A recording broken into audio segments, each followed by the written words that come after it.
another one. New to the game. How long should I expect to be looking for a job in this field after graduating boot camp with no prior experience? I know it can depend, but I'm consistently putting in apps every single day with an advisor-led updated LinkedIn and resume cover letter. Graduated a month ago. Just really trying not to get discouraged since I put a lot of work into this potential new career. At the same time, need blunt honesty in responses.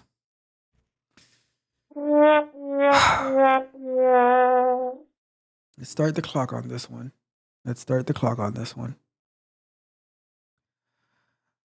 Oh, I hate this question so badly. Why do I hate this question so much?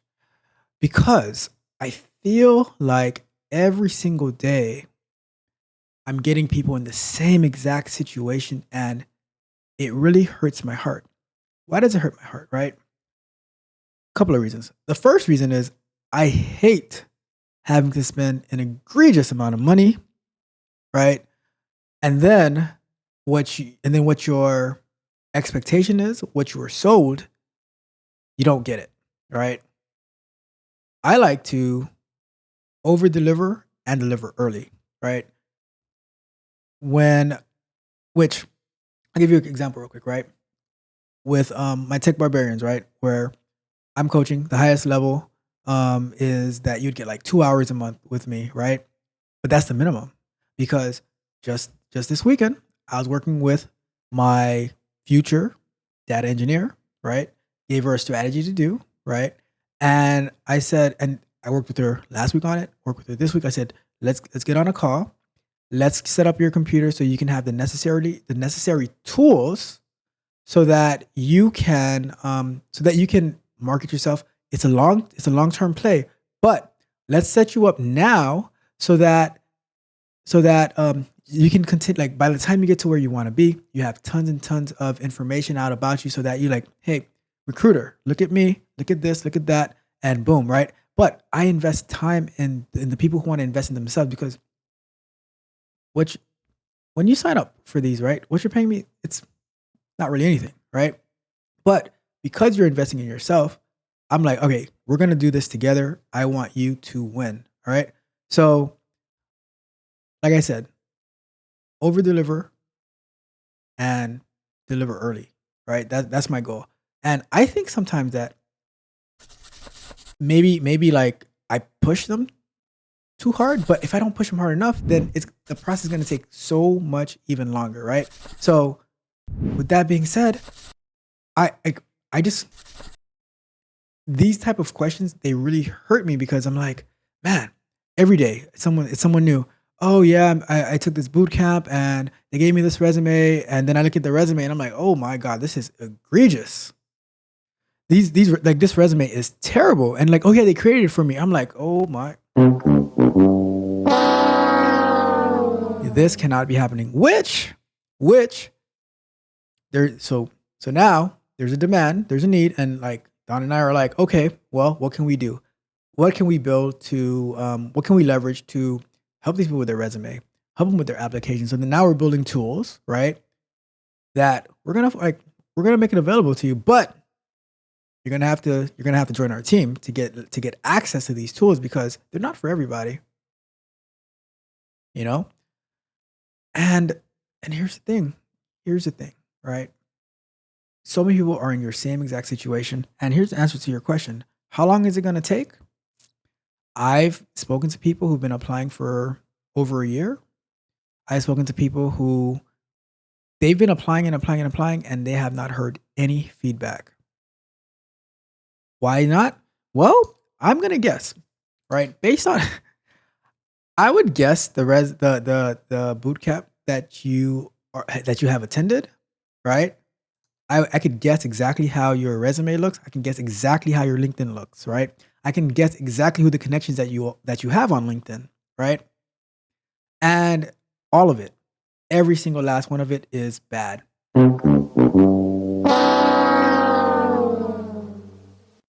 it's so bad that at this point, whenever I get a resume, like, and I do this for free because I feel bad for you, right? I say, all right, I get the resume, I skim through it real quick. I'm like, okay, this is what it is. And I'm like, all right, go ahead, and I just copy and paste the general resume feedback that I give to most people because I know, like, I'm like, just go ahead and do this first and then send it back to me. I'll take another skim at it. But if I have to do like spend like the deep dive through it, then like it's good. I don't have the time capacity. Like, you'd have to be a Patreon member, at least at the lowest tier, for me to actually spend some time looking at your resume and giving you some like personal feedback, right? But I just don't have the capacity to like go through line by line on your resume. And then at the higher tiers, I'll sit down with you on a live call and we'll break down your resume, try to get it right, you know. But it's a long road. It is a long road. Like, you're like, the situation that you're in because of the saturation and that's caused by the boot camps, and like especially in QA, right? And then you have like, for cybersecurity, and like the boot camps are saturating the market, right? Because when you look at the job descriptions, a lot of them are like bachelor's in computer science and stuff like that, and they're like, "Oh, I got a boot camp degree," and then your resumes are terrible, right? So it's a tough sell. It is a tough sell. So you need to properly strategize, right? And in the Patreon, I have a video like that's saying like how to strategize for jobs, how to use LinkedIn effectively, like how to have your like I give you my own resume that you can use as a guide, as a template, so that you can have the right resume. Because I guarantee in the bootcamp they say like, oh, your resume shouldn't be more than a page, 2 pages at the most. And guess how many pages my resume is? Guess how many pages my resume is? 5 pages, and I list all my history. I list all my courses. I have a very clear um, summary of what I've done, the value that I bring, all that. But that's Patreon level game. So, but it's gonna be a because guess what? Like every single last one of the people who graduated the bootcamp with you and who are behind you in the bootcamp and who are ahead of you in the bootcamp are your competitors, right? And if the boot camp created the resume for you, right? That means they created the same crappy resume for your competitors. So now you guys are all on the Titanic. But guess who are the first people who got into the rowboats? The ones that you paid a lot of money to?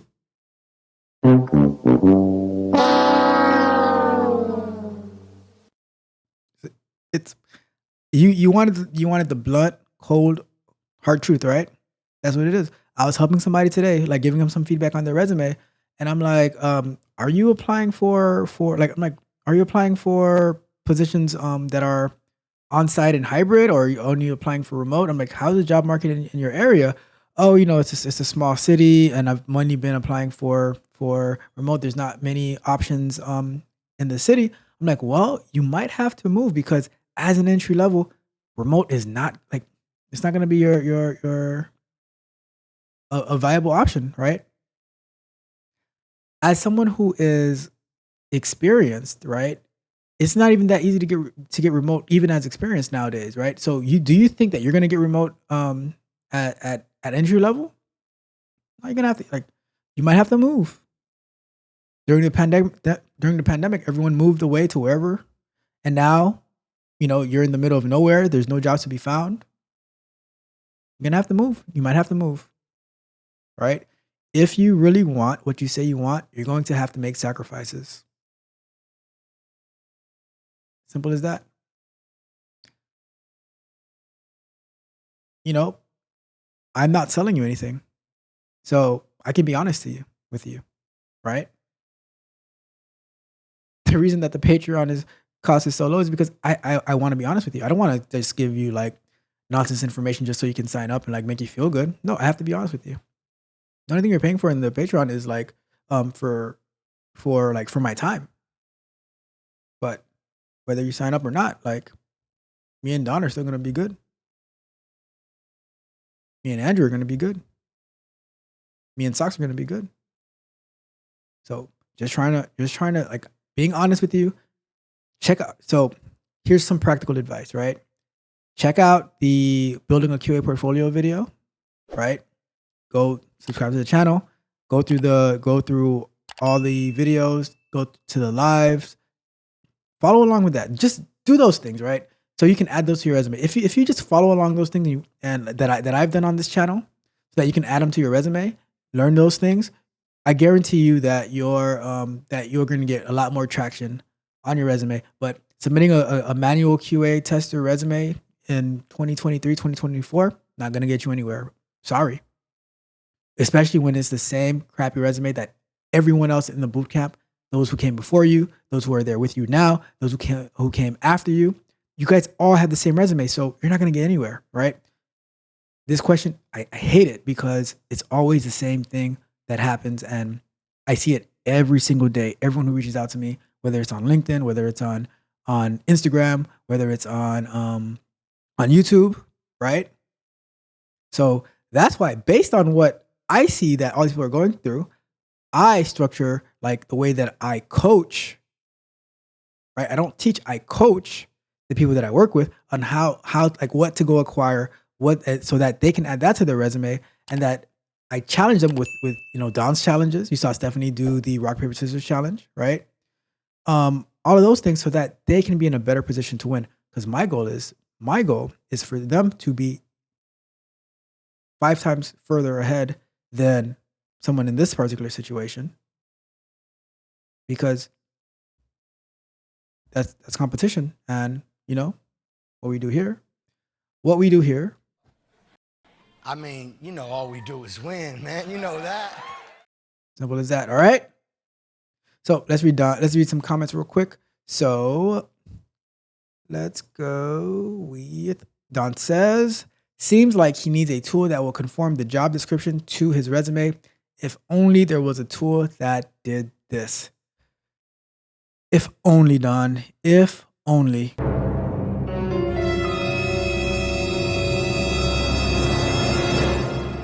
The world may never know.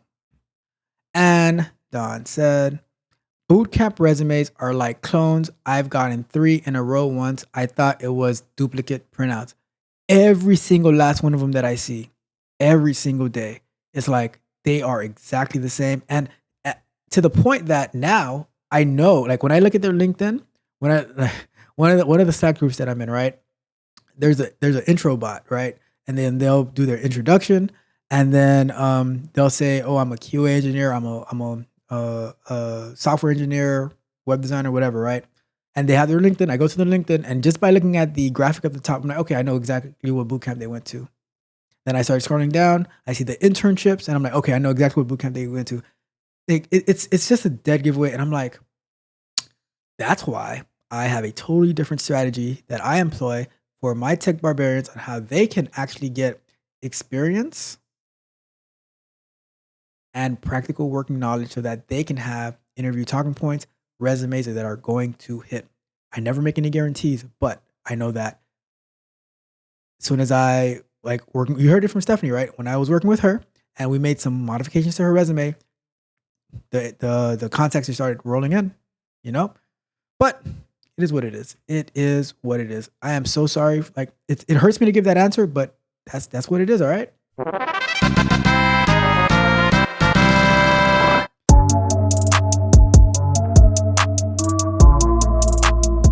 If you enjoyed the fascinating information shared in this video and you want more, be sure to hit the subscribe button to Tech Coach Ralph to be notified for new videos.